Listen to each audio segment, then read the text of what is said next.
تحية طيبة أصدقائي. اليوم راح أتكلم معكم على كيفية صنع اللوحة الخاصة بك، يعني الكانفاس من فريم.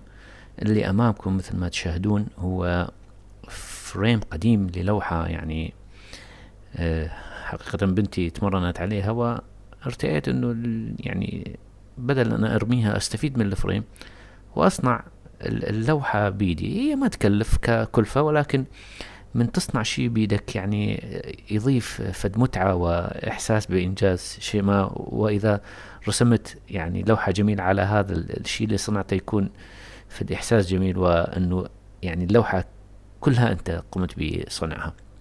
مثل ما تشاهدون القماش اللي استخدمه الآن هو قماش احنا نسميه باللهجة العراقية الخام أو التشابان أو الخزنة.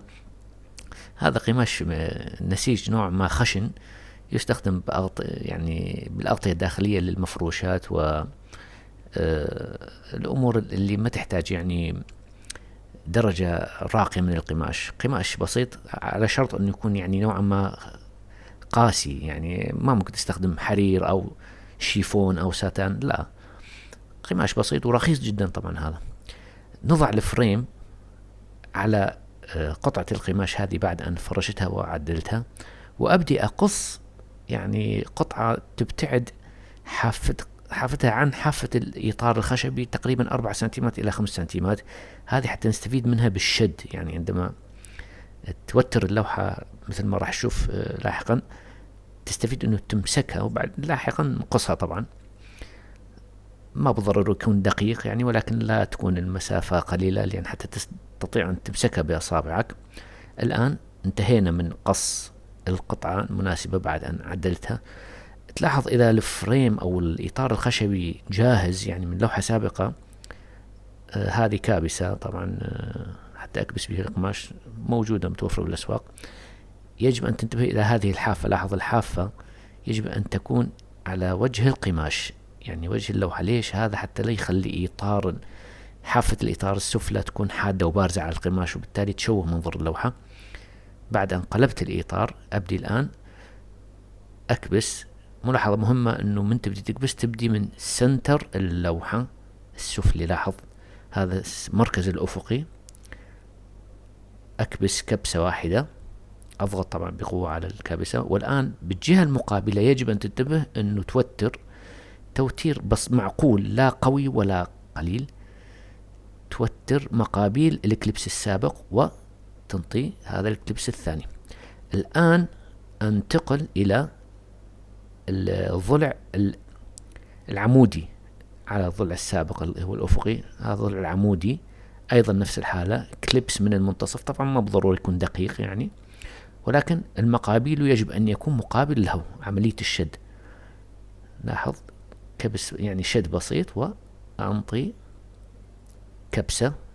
هذه ضروري تتبع هذا السيكونس أو هذه الخطوات حتى لا يصير عندك طيات باللوحة مستقبلا. الآن أبدي أنتقل من الكليبس السابق، لاحظ هنا، ومقابله. يجب يعني عندما تضع الكليبس تضرب الكليبس الثاني أو التالي مقابيل الكليبس السابق بعد أن توتر توتير بسيط، وهكذا أبدي عن يمين وعن يسار الكليبس المركزي. نفس الحالة بالضلع العمودي. لاحظ أنتقل إلى الجهة المقابلة. يجب أن تتبع هذا الترتيب ونستمر. لاحظ الآن انتقلت إلى الأعلى، يعني انتشر مركزيا. الأربع كليبسات المركزية انتشر مركزيا يمينا ويسارا عنها. بهذه الطريقة تضمن أن اللوحة ما تحصل بها يعني طيات أو كسرات بالقماش. هذا القماش طبعا لا توتر يعني بقوة شديدة، لا حدث عندك تمزق بالنسيج القماش. لهذا يجب أن يكون القماش يعني خشن نوعا ما. طبعا شاهدت لوحة للفنان لوثر أوديشو، كان راسمها على خيش، يعني احنا نسميها باللهجة العراقية قونية القماش، هذه لونها تقريبا خاكي. قصها النسج مالها أو الثريد مالها خشن جدا، وعالجها بغراء على ما أعتقد، ورسم عليها لوحة يمكن منظر طبيعي كان أو باقة زهور. كانت جميلة جدا بشكل لا يصدق.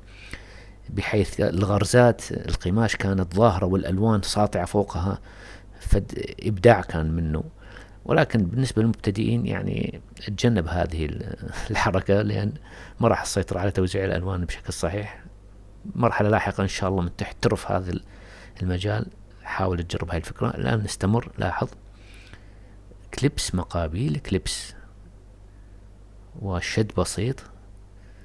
الآن هذه الطية الأركان نعمل إن فد كفلة طبعا إلى أن نصل نهاية الضلع.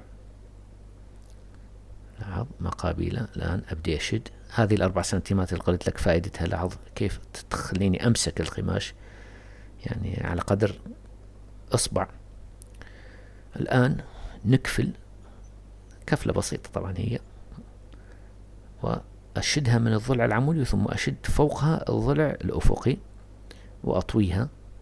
الآن هنا أكو بعض النقص.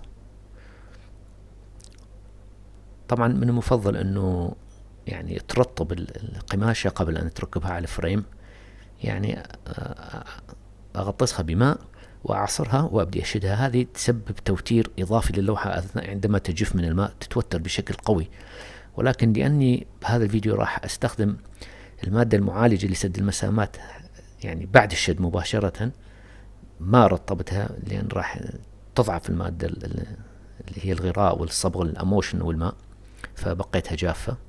الآن هذه الكفلة لاحظ كليبس يعني بشكل وتري مائل. أشد من الضلع الأفقي العمودي والضلع الأفقي فوقه مثل الكفلة يعني، وكليبس واحد كلش كافي. طبعا إذا اللوحة كانت كبيرة يعني تحتاج قوة شد أعلى، ويا ريت القماش يكون أثخن أسمك حتى يتحمل الشد حتى لا يتمزق. الآن نفس الحالة، لا تهتم للزوائد بالقماش راح نقصها لاحقا. وكفلة أخرى. والآن قاربنا على الانتهاء. لاحظ الآن انتهت اللوحة. الآن راح أقوم بقص الزوائد. يعني هذه قصيتها وما قصيتها إذا ما تأثر عليك هم ما بالضرورة تقصها، ولكن للجمالية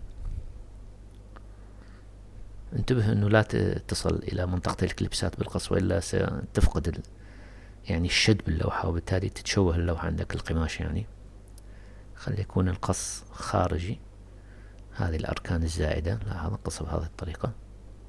يعني هو ما قص نظامي 100%، ولكن ممكن أنه تتخلص من القماش الزائد بهذه الطريقة. هذا القماش متوفر طبعا محلات الأقمشة بشكل يعني واسع ورخيص جدا، وممكن تستخدم قماش ما بالضرورة بهذا اللون الأبيض. إذا أنت حبيت اللوحة مالتك مات يعني تكون يعني خلفية مالها داكنة لسبب من الأسباب، هناك من يرسم على خلفيات داكنة، ممكن تشتري قماش بأي لون أنت تحب ترسمه حسب الموضوع اللوحة. طبعا أنا أفضل القماش الأبيض، وأنا أرسم مباشرة على القماش الأبيض، يعني ماكو داعي أنه أنطيه لون مات. أكو بعض الرسامين يفضل أنه يعني يشاهد درجة اللون بشكل حقيقي عندما ينطيها درجة داكنة للكانفاس للخلفية. نستمر بقص القماش الزائد.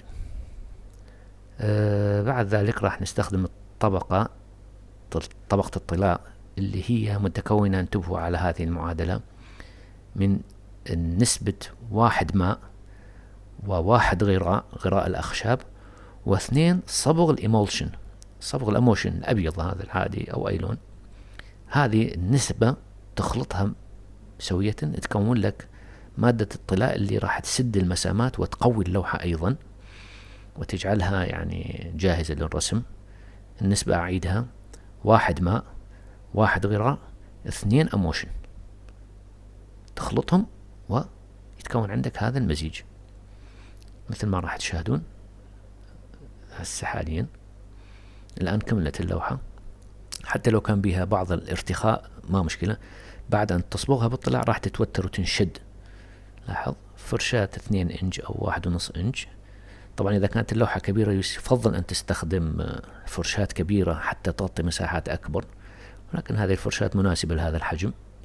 الآن أبدي أطلي سطح اللوحة القماشي. الطلاء يكون على ثلاثة مراحل.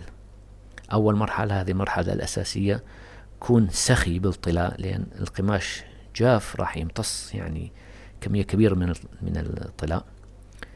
يعني لا تحاول تمسح، وإنما غذي طبقة القماش بأكبر كمية من الطلاء حتى تشبع الخيوط والعقد وتنسد بشكل صحيح. ومن ثم بعد أن يجف هذا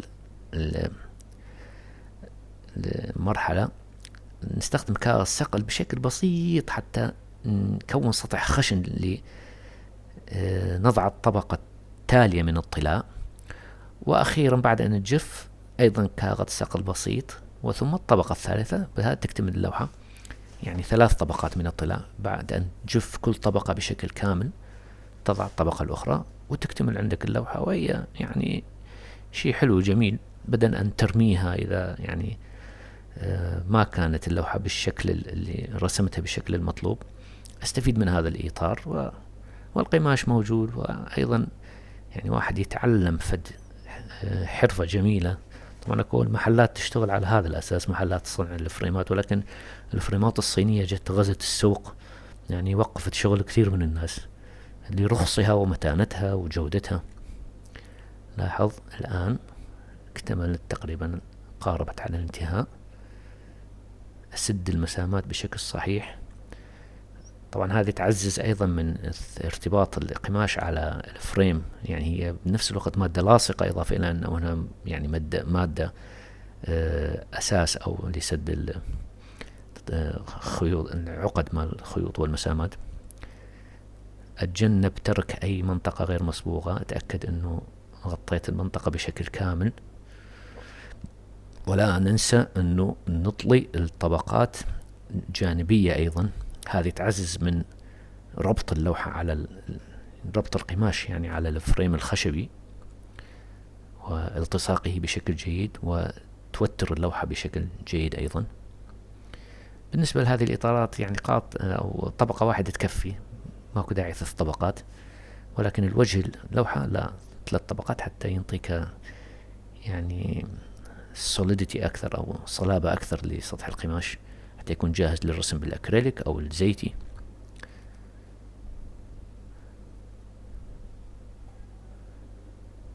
وأخيرا الضلع الأخير نطليه بهذا الخليط.